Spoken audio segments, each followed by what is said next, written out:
All right, I have another very interesting topic, inflammation. Okay. Now, inflammation is a normal healing repair process. But the problem is when your body has chronic inflammation, all sorts of destruction can occur.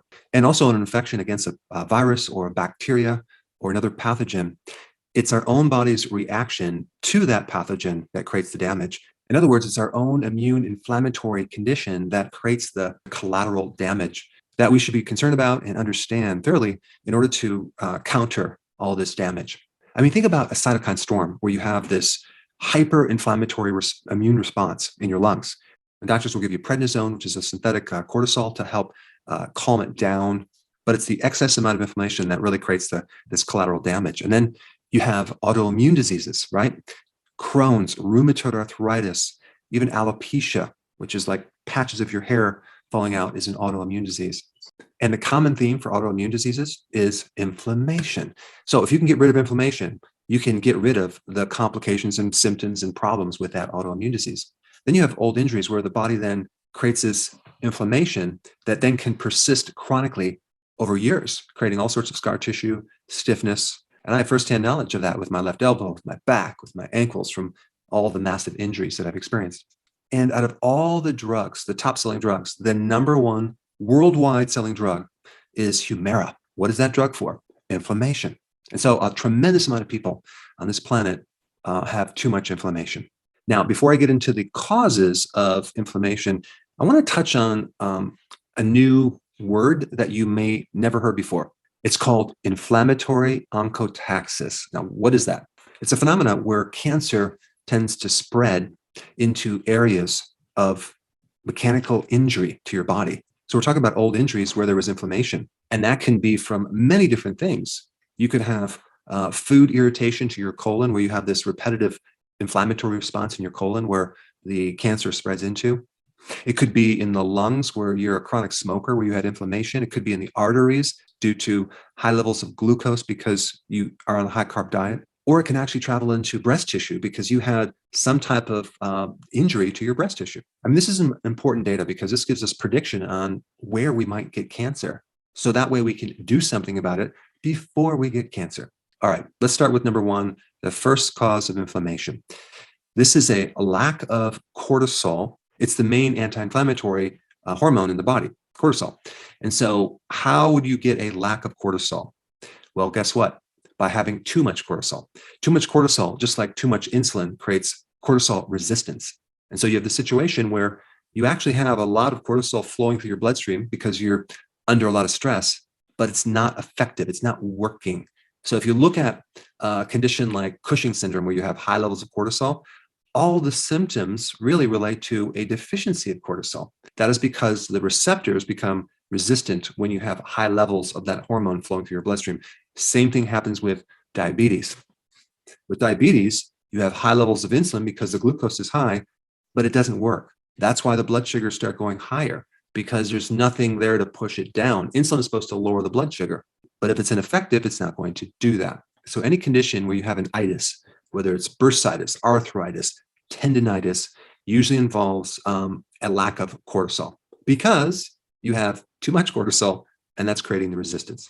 Too much cortisol is very toxic, just as too much insulin. So it's just one way your body tends to protect against excess amounts of cortisol. But in the process, it gives you a lot of other symptoms. Now, just so you know, the best thing for anything related to itis is vitamin D. And I'm going to get to some of the remedies after I'm done with the causes. But what you should know is any condition where you have a need of prednisone or more cortisol because you have inflammation, you can substitute that with vitamin D, and at least doses of 10,000 IUs, but probably 20 or 30 or even 40,000 IUs to create the effect, because vitamin D is the best anti-inflammatory. And it's not really even a vitamin, it's a hormone, which acts very similar to cortisol.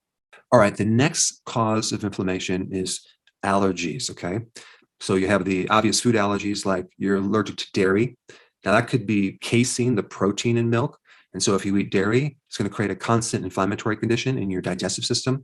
What about gluten? That's the protein in wheat. How many people are allergic to gluten? Many, many people. And even if you don't have an allergy to gluten, you can have a gluten sensitivity. Or dairy, you might have lactose intolerance, right? You're not tolerant to the milk sugar. So all these things can create inflammation. And then you have environmental allergies, right? So you have, I don't know, let's say you're allergic to ragweed or something like that. That's exposing your sinuses or your throat or your lungs to this environmental allergy, and it's creating an irritation and inflammation. Or what about poison ivy? If I come, I don't know, 300 feet next to poison ivy, I'll start itching. So I am deadly allergic to poison ivy, and I seem to get it every single year.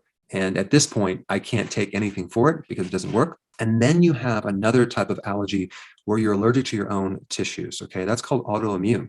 And you might not look at it like an allergy, but it's really an allergy to your own tissues where your immune system is attacking itself.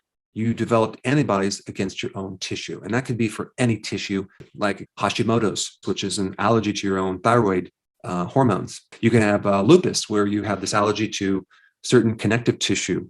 Or you can have MS, where you have this allergy to your own myelin sheath in your brain. Myelin sheath is the coating around the nervous system. And if you think about what is the main treatment for autoimmune, Humira is one of the medications, but they also use prednisone because cortisol is a powerful anti-inflammatory. Cortisol has an immune suppressive action.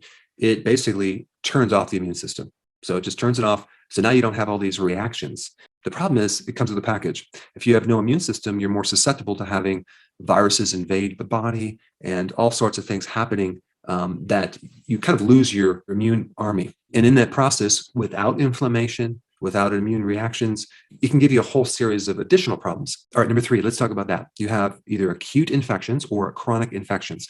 Now, it's pretty simple to understand. You get exposed to a virus or a bacteria, and then your immune system kicks in. You have this inflammatory reaction, and then it goes away. But what happens when you get chronic infections where the virus goes into the body and it goes into a dormant state and it keeps coming out of remission and then goes back into remission, like Epstein-Barr virus, like Lyme's disease? And there's many infections that lie dormant, waiting for the right opportunity to come out and kick you when you're down. So these latent viruses tend to come out during times of stress.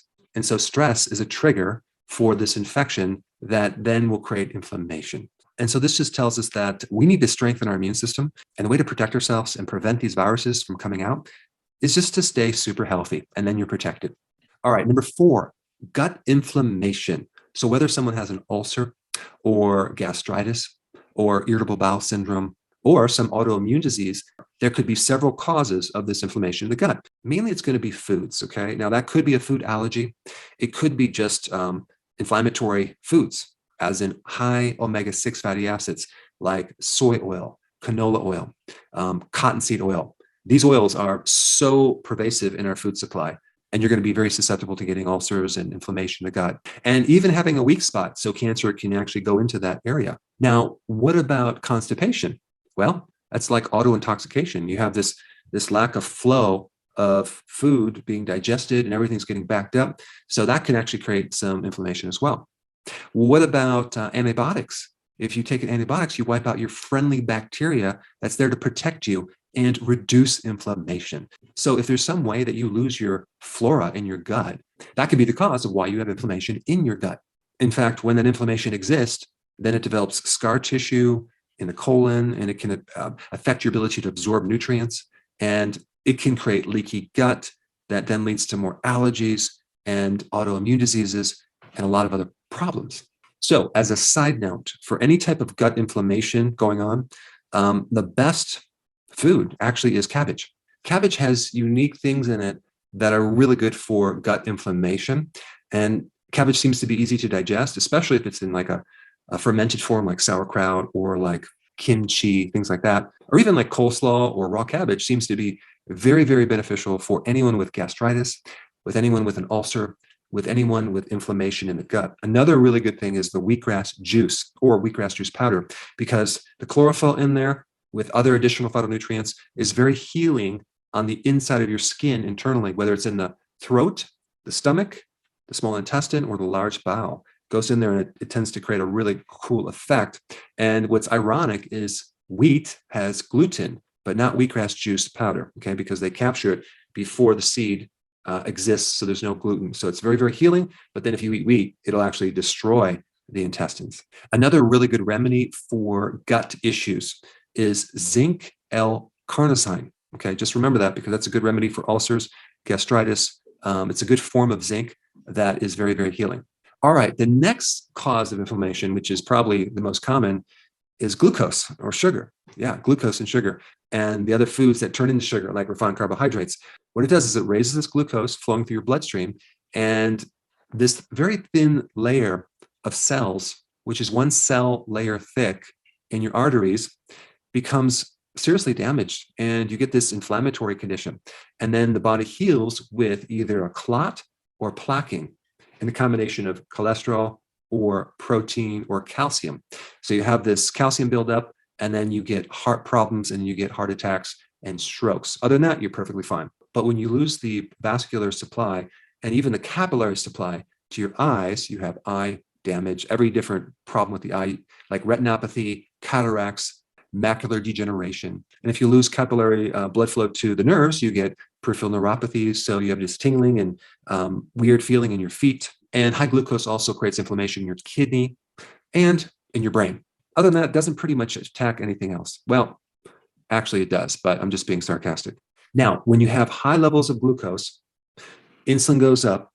And then remember, we talked about cortisol being resistant, insulin becomes resistant.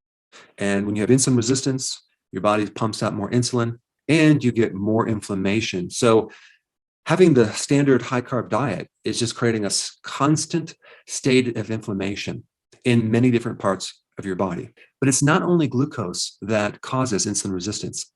It is also frequent eating, as in snacking. Every time you eat, you trigger insulin. So if you're eating so-called healthy foods, but you're eating a lot of snacks through the day, you're also going to create the same situation. So you need to go on a low carb diet, and you definitely need to do intermittent fasting. Very, very important. We'll touch on that in a bit. Now, number 6, your own fat cells, okay, can cause inflammation because there's certain type of pro-inflammatory molecules like cytokines that can then create more inflammation. And then inflammation itself can create insulin resistance. Interesting. So we have this two-way street where we have inflammation creating insulin resistance, and insulin resistance can create inflammation. It's a never-ending nightmare. All right, number 7, old injuries. I've touched on that, but old injuries can put you in a state of stiffness, inflammation, chronically. And so it's very, very important if you have old injuries and you have like arthritis to not also consume a lot of high glucose or any glucose. You want to be on a low-carb diet to keep your inflammation at a minimum. And there's other things you want to do as well. But if you have arthritis and inflammation because of old injuries and you're still consuming carbs, I don't care how much turmeric or vitamin D or remedies that you take, it's not going to really work. Sometimes I'll see people with really bad arthritis and they're just taking pills, they're taking fish oil, and they're thinking that's going to solve the problem, when in fact, it's not going to even create a dent into their problem. And that is why I'm doing more of a comprehensive approach to this topic, because it's so important. Now, the next problem is very interesting. It is where you have a problem in your bile ducts. The bile ducts are little tubes that connect from your liver to the gallbladder or small intestine. And if you have too much sludge in these little tubes, or you have a stone, like a gallstone, that can create a lot of inflammation, usually on the right side of your body. Suspect there could be something wrong with the gallbladder, or usually it's going to be in the bile duct a little bit higher up, and you might have some sludge, not even a stone, but a thickened sludge caused because you don't have enough bile salts. I can't tell you how many times I've had patients come into my clinic when I was in practice with this problem. It's very, very common, yet not many people know about it. And they're getting all sorts of rehab treatments. They're taking thousands of vitamins, and it's not working. Okay. A real simple remedy for that condition is to start taking bile salts. Okay. Purified bile salts. And there's a lot to know about it. I put a link down below if you want more information. But another really good thinning agent for that problem is TUDCA. And you can buy it online and you take it on empty stomach, and it thins the bile, allows the flow of this sludge to go through, and magically all that pain goes away. All right, number 9, low vitamin D. Directly. I mean, vitamin D is a very powerful anti-inflammatory. If you're low in vitamin D, like the majority of the population is, you're more susceptible for inflammation and pain, okay? Especially in your lower back, but it could be anywhere, in your bones, in your joints, in your knees, in your neck. And so don't forget a vitamin D deficiency as one cause of inflammation. This is why vitamin D can help you prevent cancer. Why? Because it gets rid of inflammation. And if someone had cancer and they're in remission, the cancer can be reactivated by inflammation. Okay, so remember that, because you want to have a goal of just getting rid of inflammation everywhere in your body. That would be a very, very good survival goal. All right, number 10, high levels of omega-6 fatty acids and low levels of omega-3 fatty acids. So any foods with high omega-3 fatty acids like fish, cod liver oil, or cod liver, or fatty fish like salmon, or sardines, really, really good to keep your inflammation on the lower side. Some people that start fasting may develop inflammation because they're not consuming any omega-3 fatty acids. So anytime you're doing prolonged fasting, I always recommend taking the electrolytes, B vitamins, but also omega-3 fatty acids, because I've observed people getting arthritis when they're fasting, and they think it's a side effect from fasting, but really it's just a side effect because you have no omega-3 fatty acids. Omega-3 fatty acids are essential fatty acids. What does that mean, essential? It means that your body needs them and you can't make them, so you need to get them from the diet. And without them, you're going to have problems. And also on top of that, another compounding problem is we have way too much omega-6 fatty acids, and that's all the vegetable oils, which are really seed oils, grain oils, really, really bad, but it's in our food supply. It's definitely in any fast food restaurant you go to, or a lot of just regular restaurants. They'll put so much soy oil and corn oil in their cooking, whether it's eggs or something deep fried or whatever. So I always, when I go to a restaurant, I'll ask the chef, like, what type of oil do you use? And you'd be shocked to find out it's going to be something like soy oil. I will just not eat foods that are cooked with soy oil. And also start reading your ingredients, like in your dressings, right? If it says anything with soy oil, canola oil, cottonseed oil, I would avoid it, even if it's organic, okay? Your salad dressing should be olive oil and vinaigrette, something like that, or avocado oil. All right, then we have environmental toxins like plastics in the environment.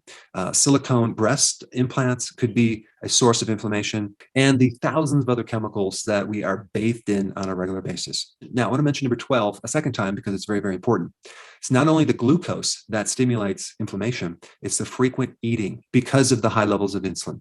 So one of the most important things you can do on top of everything else if you have inflammation is go low carb, okay? But really do the healthy version of keto, because that way you're adding in more nutrients. You're not just focusing on low carb. You're focusing on high quality foods that also give you additional health benefits, like really, really great cruciferous vegetables and large amounts of salad, which have phytonutrients that are very, very anti-inflammatory with loads of antioxidants. Because when you have inflammation, you're getting a lot of free radical damage. So you want the antioxidants from the food, as well as you want the antioxidants from your own body. Your body makes endogenous antioxidants. I'm talking like antioxidant networks. And one of the big stimulants for that is fasting.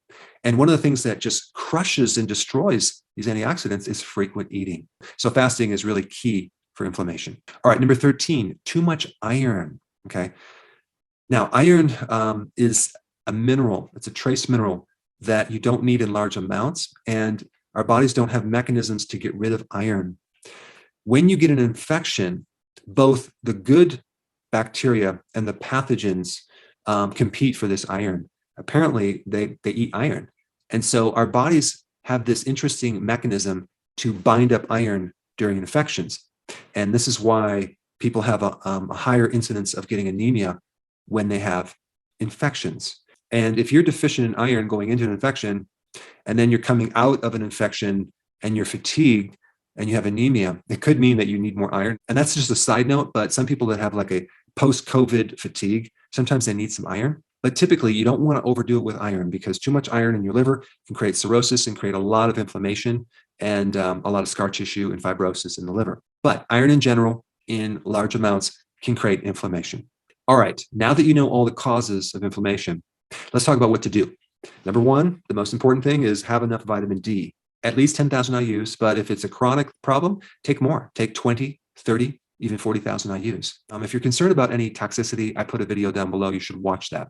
Anytime you take vitamin D3, though, you also need K2 at the same time, especially if you're taking it on a regular basis, because vitamin K2 helps prevent the calcium buildup in the arteries. So K2 drives calcium from the blood and the joints back into the bone. So if people are concerned with the side effect of vitamin D toxicity, which is hypercalcemia, because the calcium builds up in the arteries, well, guess what? K2 handles that. It protects you against this excess calcium. So they both work together. So realize the ratios are 10,000 international units of vitamin D3 to 100 micrograms, not milligrams, of K2. Okay, so that's the ratio. So if you go up with your D3 to 20,000 IUs, then you need 200 micrograms of K2. All right, number two, avoid those things that are triggering your allergies, like in environmental allergies, as in food allergies. That's really, really important. But what's really interesting about allergies in general is that you can get rid of allergies by doing periodic prolonged fasting. Yeah, because you strengthen the immune system when you do fasting. There's some great data on that. I've done videos on that. But yeah, so you don't have to live with your allergies. All right, number three, chronic infections. The best way to handle that, especially if it's like Epstein-Barr virus or some type of virus that's lodged in your body, is to take regular vitamin D, which is good for the immune system, as well as regular vitamin C. But make sure the vitamin C is not synthetic. Use a whole food form. You can also do herbs that are antibacterial as well, because they don't have the side effects like garlic, thyme, oregano oil. I've done videos on that. I'll put the links down below. All right, for any gut issue, don't forget about zinc L-carnosine, a really good form of zinc, and for heart problems, okay, like in heart attacks, preventing heart attacks, things like that. One of the best vitamins is vitamin E, but not tocopherol. You want to take tocotrienols, okay, 300 milligrams. Very, very important because it's like 50 times stronger, and it can actually clean up the free radical damage and inflammation in the heart. And realize that you also need to, at the same time, get rid of the cause of that problem, which is consuming too much sugar. Okay, you got to go low carb to really get rid of that oxidation that's happening. But vitamin E can greatly reduce the inflammation in the inside of your arteries, as well as the inflammation in your liver. All right, number six, the most important thing, low carb, intermittent fasting. If you're new to my channel, click the link down below. Vital and important action. Okay, that's the most important thing you can do. All right, number seven, you need to do intermittent fasting and periodic prolonged fasting. That's going to drop inflammation. Also take regular amounts of vitamin D, and turmeric is a very, very good natural compound to reduce inflammation. Just make sure that the source of turmeric is from a really good place. Recently, I found a farmer who grows the stuff in his greenhouse, and it's the best turmeric I've ever found. He dries it out, chops it up, and I buy it from him, and I actually chew it. And it is like explodes in your mouth, but it's a really good source. But there's a lot of herbal things you can take for inflammation, like stinging nettle root, another one of my favorites. All right, number eight, anytime you have right-sided inflammation or pain, don't forget purified bile salts, or TUDCA is a type of purified bile salts that you can take. But then you need to work more on the gallbladder and, of course, your diet as well. All right, number nine, start increasing your omega-3 fatty acids, which I talked about, and decreasing your omega-6 fatty acids. And number 10, be careful with the iron. So I wouldn't recommend cooking in iron skillets. I wouldn't recommend taking these multivitamins, the real popular ones with a lot of iron in them. Not a good idea. In fact, I'm very hesitant taking any vitamins with added iron, unless it's in the right form. But you'd be shocked to find out some of the lead multivitamin minerals really just have this like iron, or this elemental iron that is like not the right type for our bodies. And the other problem with iron is fortified in all the grain products. So in one video I did a while ago is I showed people how you can take a magnet, okay, a strong magnet, and dump out like a box of cereal on a platform, take the magnet, and it picks up the cereal because of the added iron, the fortification of iron in those wheat products. But of course, if you've been watching my channel, you're not consuming grains, so you're totally safe. All right, so now that you have a superior level of understanding about inflammation, I'm going to show you a great technique on how to get rid of pain, okay? Check it out, it's right here.